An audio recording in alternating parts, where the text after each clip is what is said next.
ब्राह्मणों की निंदा में सुदर्शन चोपड़ा का एक लाप बहुत लंबा है। इस 17वें जो आक्षेप इन्होंने किया है, प्रश्न किया है, वो यह है कि विदेश में अंधे होकर उसने ब्राह्मणों को मुफ्तखोर, आलसी, अशिक्षित, जाहिल, कामचोर, दंभी, मुस्टंडा जैसी भांडों और भटियारों को भी मात करने वाली गालियाँ जी भरकर बकी है। उन्मत्तता के इस दौर में भ्रांतचित्त होकर उसने कभी भारत सरकार से गुहार लगाई है कि संविधान की धर्म निरपेक्षता वाली धारा को वह रामचरितमानस पर क्यों नहीं लगा रही है, और कभी मानस को पूंजीवाद का भी विरोधी बताकर उसे अंतर्राष्ट्रीय कानून का उल्लंघन करने वाला ग्रंथ करार देता है। ब्राह्मण विद्वेष से पगलाए हुए चोपड़ा ने इतिहास के साथ भी कम सिर फुटबॉल नहीं की है। बौद्धों और जैनों के उत्थान पतन को ब्राह्मणों के साथ जोड़ते हुए हताशा के स्वर में वह कहता है कि बुद्ध धर्म जिस ब्राह्मण धर्म से निकला था, आहिस्ता आहिस्ता उसी में गर्क हो गया। शक, हूण, कृष्ण, आभीर, जमन आदि मलेच्छ आक्रांता भी ब्राह्मणों के प्रभाव में आ गए। पुराण भी ब्राह्मणवाद के दस्तावेज में है। गर्ज यह है कि आज तक जो कुछ भी घटिया हो रहा है उसके पीछे ब्राह्मणों का हाथ रहा है। चोपड़ा महाशय ने इस कल्पित तथ्य की सिद्धि में खूब हाथ पांव मारे हैं। जिसको चाहा उसे कोसा है। इतिहास में जब ब्राह्मणों के वर्चस्व के झंडे फहरा रहे थे, तत्कालिक क्षत्रिय नरेश सम्मानपूर्वक उन्हें अपना मुकुटमणि बना रहे थे। जनता उनके जयघोष में दिगंत को गुंजायमान बना रही थी। उस समय हाय हाय मैं क्यों नहीं हुआ। ब्राह्मणों की जहानत का पर्दाफाश करने के लिए अब की बजाय मैं उस वक्त पैदा क्यों नहीं हुआ। इस गम में नितांत गमगीन होकर महाशय चोपड़ा ने मुहर्रम के मौके पर हाय हुसैन हम न हुए की तर्ज पर इतनी छाती पीटी है कि हमें उस पर सचमुच दया आने लगी। उचित तो यह था कि ब्राह्मणों की इतिहास सम्मत प्रभुता की ओर समझकर महाशय जी नतमस्तक हो जाते, मीन मेख निकालने की अपनी धूर्तता से बाज आ जाते। परंतु इसके विपरीत वे तो प्रभुता के पीछे छिपे हुए कारणों की खोज में मत्थापच्ची करने लग जाते हैं, और पन्ने काले करने के बाद जो कारण बताया गया है वह यह है कि ब्राह्मण के पास न तो धन था, न राजनीतिक सत्ता थी। फिर ब्राह्मण यदि केवल अपनी जाति को श्रेष्ठ सिद्ध करने वाले होते तो सत्ताधारी क्षत्रिय उन्हें कुचल कर रख देते। इसलिए उन्होंने क्षत्रियों की महिमा गाई और क्षत्रियों ने उनकी महिमा गाई। ऐसे ही ग्रंथ लिखवाए गए। उन ग्रंथों को दैवी घोषित कर दिया और वह हथकंडा चल गया। ये जो है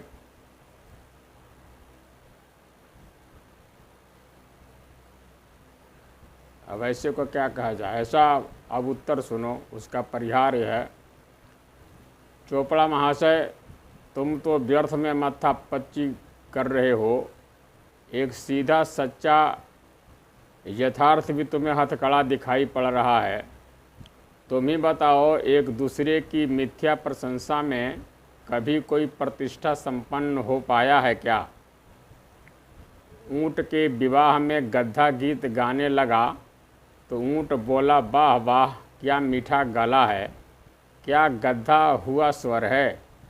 अपनी इस तारीफ से पुलकित होकर गधा प्रत्युत्तर में कहने लगा, अरे वाह क्या नैन लक्ष्य है, क्या मोहक रूप है। यह शैली, यह चलन चोपड़ा तुम्हारा है, यह तुम्ही को मुबारक। तुम्हारे जैसे कई दुच्चे लोग कुछ भी गला सड़ा अनाप शनाप लिख डालते हैं और भौंदू सरिता संपादक उस कूड़े को छाप देता है और कहता है वाह क्या बढ़िया लिखा है, कमाल है, और तुम लोग अपनी मजदूरी मिल जाने के बाद चिल्लाते लगते हो वाह वाह कैसा बेजोड़ संपादक है। भला यूँ आपस में एक दूसरे के लिए झूठी तारीफ़ों के पुल बांध देने में कोई महामंडित हो सकता है? ऐसा सोचना बुद्धिहीनता नहीं तो और क्या है। चोपड़ा महाशय, सूर्य को हथेली से नहीं ढका जा सकता है और सत्य का जादू सिर चढ़कर बोलता है। और सत्य यह है कि ब्राह्मणों की महिमा किसी ने खैरायत में नहीं दी है, अपितु इसे उन्होंने अपने गुणों से अर्जित किया है। जैसे सिंह को वन में राज्याभिषेक करके कोई वन का राजा नहीं बनाता है, वह अपने पौरुष और विक्रम के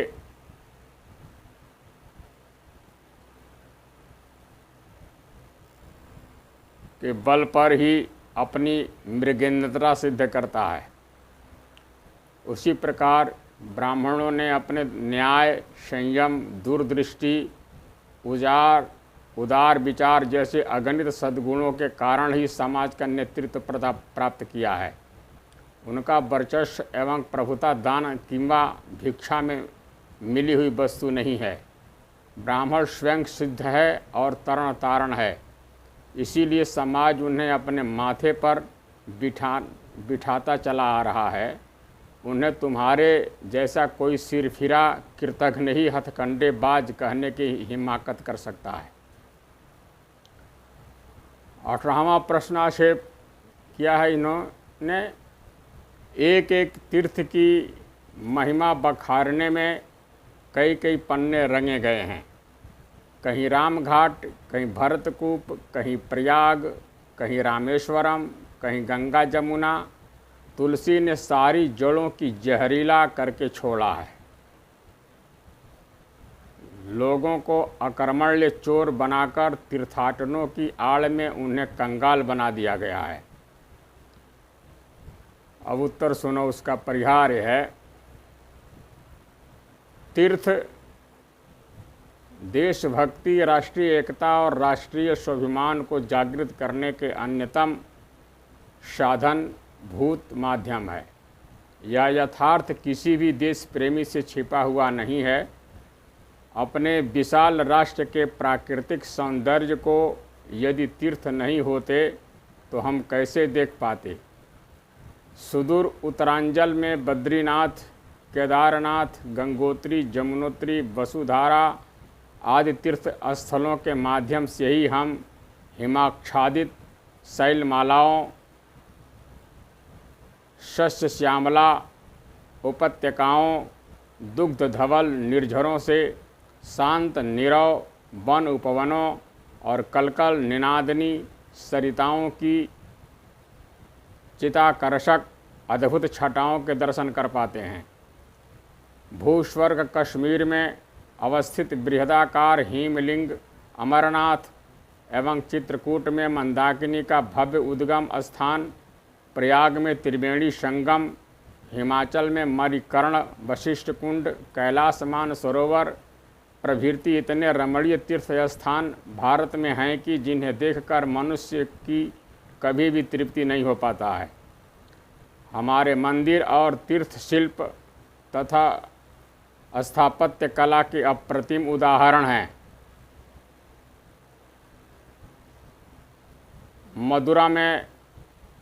मदुरई में मीनाक्षी मंदिर के गोपुर, रामेश्वरम मंदिर की परिक्रमा जिसे विश्व का सबसे गंगा गलियारा कहा जाता है, सबसे महंगा गलियारा कहा जाता है, तथा वहाँ का नंदी येलोरा का शिव मंदिर जो पूरे एक ही पर्वत जो तराश कर बनाया गया है। उड़ीसा में पुरी का जगन्नाथ मंदिर, कोराण का सूर्य मंदिर, तिरुपति का वेंकटेश मंदिर, विजयवाड़ा में मंगलगिरी पर नरसिंह मंदिर, कहाँ तक गिनवाएं जाएं।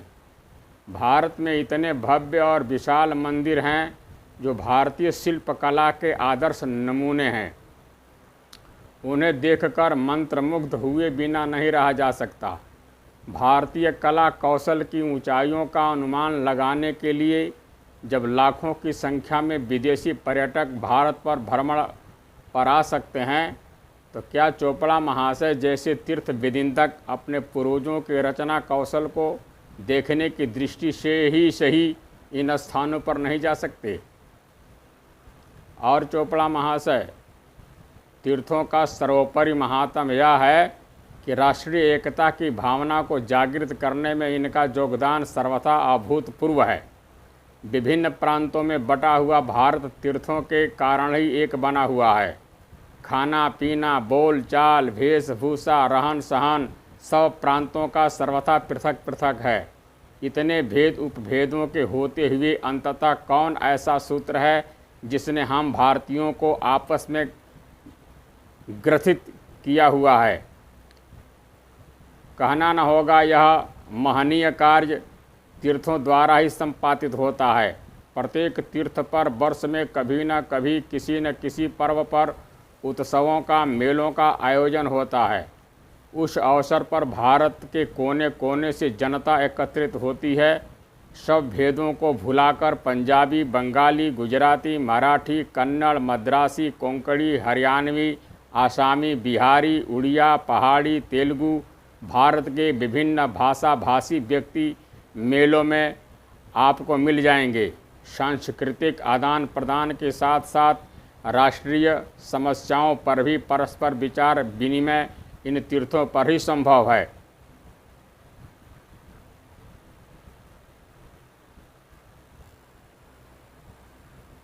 भारत की चारों दिशाओं में विद्यमान चारों धाम, पूर्व में जगन्नाथ, उत्तर में बद्रीनाथ, पश्चिम में द्वारिका और दक्षिण में रामेश्वरम हमारी सांस्कृतिक एवं भौगोलिक एकता के प्रहरी की ही भांति अवस्थित है। श्री रामेश्वरम में शिवलिंग की स्थापना करने के अवसर पर श्री राम की यह उक्ति, जे रामेश्वर दर्शन करी हहीं, ते तनु तज मम लोक सिधरी हहीं, जो गंगा जल आनि चढ़ावहीं, सो सायुज्य मुक्ति नर पावहीं। राष्ट्रीय एकता का मंगलमय सूत्र है।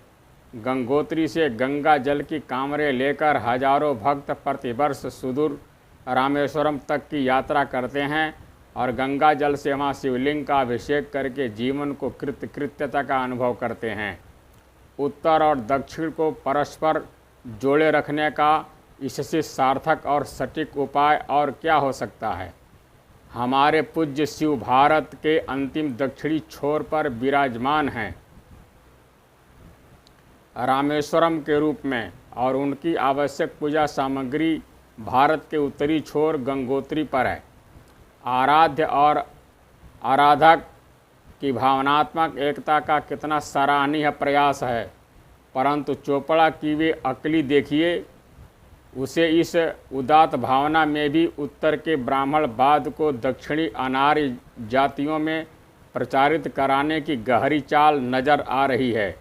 सर्वत्र रमणीय कलेवर में भी जैसे मक्खी को सड़े गले घृणित घाव की ही तलाश रहती है, वैसे ही तीर्थाटन जैसे जीवन को सार सर्वभूत उत्तम कृत्य में भी चोपड़ा महाशय को दोषों की ही तलाश है। जब तीर्थों के विरुद्ध बकने के लिए और कुछ नहीं मिला तो उन्हें कंगाल बना देने वाला कह दिया। इस नीच को तो कुछ न कुछ अनाप शनाप लिखकर कागज काले करने थे, सो कर डाला। वास्तव में तीर्थों की निंदा करना राष्ट्रद्रोह के समान गंभीर अपराध है। भारत की सरकार धर्मनिरपेक्ष सरकार न होती तो चोपड़ा महाशय सरिता संपादक समेत कब के उम्र भर के लिए अंदर हो चुके होते, क्योंकि राष्ट्रीय एकता के सूत्रभूत तीर्थों के विरुद्ध गंदी और निंदनीय बातें करने वाले उन्हीं जैसे लोगों पर भारतीय संविधान की धर्मनिरपेक्षता वाली धारा लागू होती है। 19वां आक्षेप इन्होंने किया है, प्रश्न किया है, नारी जाति तुलसी के कोप की सर्वाधिक शिकार हुई है।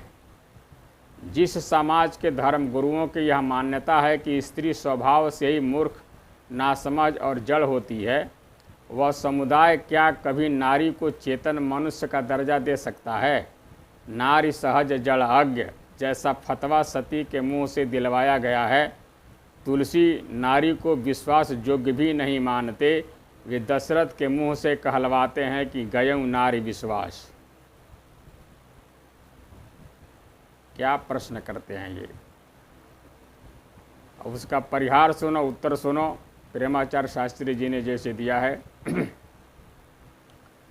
जिस संस्कृति का मांगलिक उद्घोष ही यह है कि नारियां पुरुषों की अपेक्षा अधिक सम्मानास्पद हैं एवं उनका समादर करने वाले परिवार पर ही देवताओं के आशीर्वादों की वर्षा हुआ करती है। यत्र नार्यस्तु पूज्यन्ते रमन्ते तत्र देवता, उस भारतीय संस्कृति की गौरव गाथा के महान गायक गोस्वामी तुलसीदास नारियों पर कोप दृष्टि रखते होंगे, ऐसा सोचना दूषित दृष्टि तथा कलुषित मानसिकता का ही परिचायक है। क्या बुरे व्यक्ति को बुरा कहना भी अपराध है? महाशय चोपड़ा ने रामचरितमानस में एक दोहे के चतुरांश नारी सहज जड़यज्ञ को उद्धृत करके अपनी गंदी मनोवृत्ति का ही नमूना उपस्थित किया है। यूं तो कपट स्वयं में एक महान दुर्गुण है, परंतु पत्नी यदि अपने प्राणनाथ, अपने सर्वाधिक अंतरंग, अपने जीवन सहचर पति के साथ भी छल पूर्ण व्यवहार करती है तो वह उसकी अज्ञता नहीं तो और क्या है। यदि महाशय जी पूरा दोहा बाँचते तो उनकी अज्ञता काफूर हो जाती। अपने द्वारा शंकर भगवान के साथ किए कायर पूर्ण व्यवहार से व्यथित सती की यह पश्चाताप से भरी उक्ति उनकी ही आत्मगलानी को प्रकट कर रही है, न कि तुलसीदास की नारियों के प्रति दोष दृष्टि को। सहृदय पाठक जरा अवलोकन करें। सती हृदय अनुमान किया, सब जान्यूं सर्वज्ञ, किन कपट में शंभुसन नारी सहज जड़यज्ञ, निज यज्ञ समुझिन कछु कही जाई, तपय अवाई वौरय अधिकाई। समझ गए ना? गयऊँ नारी विश्वास यह उचित अपनी सर्वाधिक प्रिया कैकेयी के सर्वथा अकल्पित छलपूर्ण व्यवहार से हतप्रद चक्रवर्ती दशरथ की है। जिस राम के राज्याभिषेक का समाचार मंथरा के मुख से सुनकर जो कैकेयी आनंद से गदगद होकर सुदिन सुमंगलदायक सोई, तोर कहाँ फुर जेहि दिन होई, और प्राण ते अधिक राम प्रिय मोरे, तिनके तिलक क्षोभ कस तोरे, तथा कौशल्या सम सब महतारी, रामई सहज स्वभाव पियारी, मोह पर करहि स्नेह विसेखी, मैं करी प्रीति परीक्षा देखी। जैसे स्नेह सने वचन बोलती हैं और जन्म जन्मांतरों तक श्री राम को अपना पुत्र और सीता को अपनी बहू के रूप में देखने की मनौती मांगती हुई विधाता से याचना करती हैं कि जो विधि जन्म दे ही करी छोहू, तो होहूँ राम सिय पूत पतोहू। तथा जो कैकेयी श्री राम के विरुद्ध एक भी शब्द सुनने को तैयार नहीं है, श्री राम के राज्यारोहण को एक अप्रिय घटना के रूप में ज्यों ही मंथरा ने प्रस्तुत करना प्रारंभ किया, त्यों ही कैकेयी के धैर्य का बांध टूट जाता है और क्रोध में बेकाबू होकर वह मंथरा को बुरी तरह लताड़ती है। गालियों की बौछार के बीच वह उस घरफोरी की जीभ तक काट लेने की धमकी दे डालती है। पुण्यस कबहूँ कहाँ घरफोरी, तब धरि जीभ कढ़ाऊँ तोरी। श्री राम के प्रति कैकेयी के इस निश्चल हार्दिक अनुराग को राजा दशरथ की भी भली प्रकार से जानते थे। राम का राज्याभिषेक कैकेयी को अत्यंत अभीष्ट था, उसे आनंद से पुलकित कर देने वाला था। इसीलिए दशरथ कोप भवन में रूठी हुई कैकेयी को प्रसन्न करने के अभिप्राय से सर्वप्रथम उसे अपना मन भावा यही समाचार सुनाते हैं। भामिनी भजऊँ तोर मन भावा, घर घर नगर आनंद बधावा, राम ही देव काल जुबराजू, सजहि सुलोचन मंगल साजू। किंतु वही कैकेयी जब दासी के बहकावे में आकर श्री राम को वनगमन के रूप में देश निकालने का वरदान मांगने लगती है और राजा के वैसा न करने पर अपने प्राणों तक के परित्याग की अमांगलिक बात कहने लगती है, तो दशरथ का कलेजा टूक टूक हो जाता है। उसे स्वप्न में भी ऐसी आशा नहीं थी कि कैकेयी उनके विश्वास को खंडित कर देने वाले ऐसे कुबोल बोलेगी। होत प्रात मुनिवेश धरी जो न राम बन जाई, मोर मरण राउर अजस नृप समुझई मन माही। अब महाशय चोपड़ा ही कहें, क्या ऐसी नारी भी विश्वास योग्य हो सकती है? दशरथ के खंडित हृदय की चित्कार जो इस दोहे के प्रत्येक शब्द से प्रतिध्वनि हो रही है, महाशय जी उसे सुनने की चेष्टा करो। अपनी कुटिल हृदय पत्नी के प्रति एक पति के टूटे हुए दिल की पुकार है यह, न कि नारियों के प्रति तुलसी की दोष दृष्टि। कवने अवसर का भय हूँ गय हूँ नारी विश्वास, जोग सिद्धि फल समय जिमी जति अविद्या नाश। समझ गए ना? और विश्व प्रश्न एक और किया है, आक्षेप करते हैं वो आक्षेप प्रश्न यह है कि तुलसी के अनुसार स्त्रियों के हृदय की गति विधाता भी नहीं जानता। वह कपट पाप और अघ की खान है। उसके हृदय में 8 अवगुण सदा मौजूद रहते हैं, साहस, अनृत, चपलता, माया, भय, अविवेक, अशौच, अदाया। स्त्री स्वभाव से अपवित्र है। वह पुरुषों को देखते ही विवश हो जाती है, चाहे वह उसका सगा भाई, पिता और पुत्र ही क्यों न हो। उत्तर सुनो, उसका परिहार है ये। प्रेमाचार्य शास्त्री जी ने दिया है इसका उत्तर। वे कहते हैं कि चोपड़ा महाशय फिर से चूक गया। बिना पूर्वापर प्रसंग देखे वह जो मन में आता है कहे जा रहे हैं। नानी कसम करे दोहता दंड भरे वाली बात हो रही है। कथन किसी का है और कोसा जा रहा है गोस्वामी तुलसीदास को। स्त्रियों के हृदय की गति विधाता भी नहीं जानता। महाशय जी, यह सम्मति तुलसीदास जी की नहीं है, अपितु मंदोदरी के लिए रावण की है।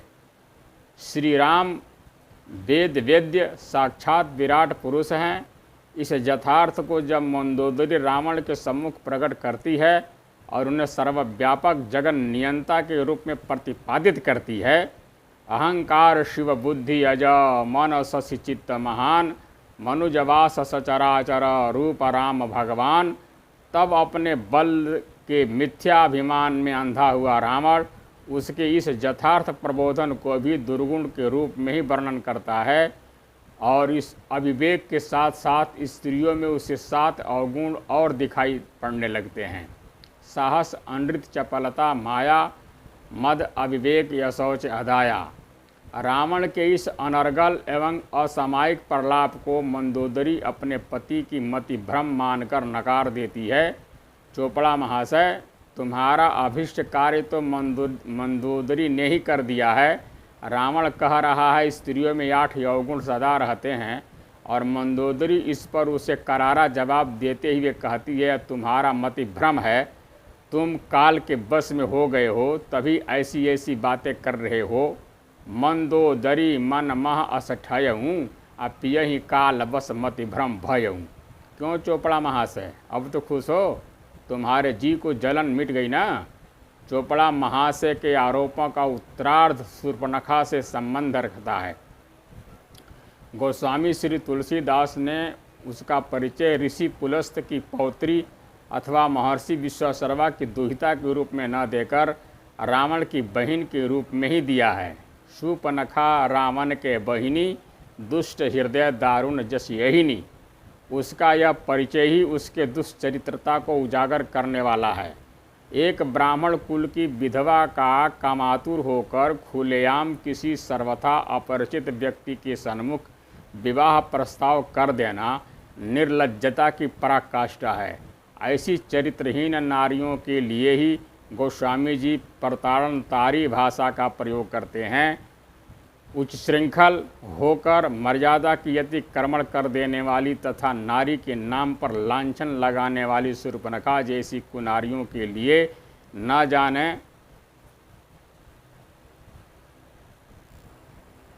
जाने क्यों चोपड़ा महाशय के मन में अपार सहानुभूति का भाव भरा है। अन्यथा ऐसी कुल कलिंकिनी कुलटाओं की भर्त्सना करना ही प्रत्येक जागरूक नागरिक का कर्तव्य है।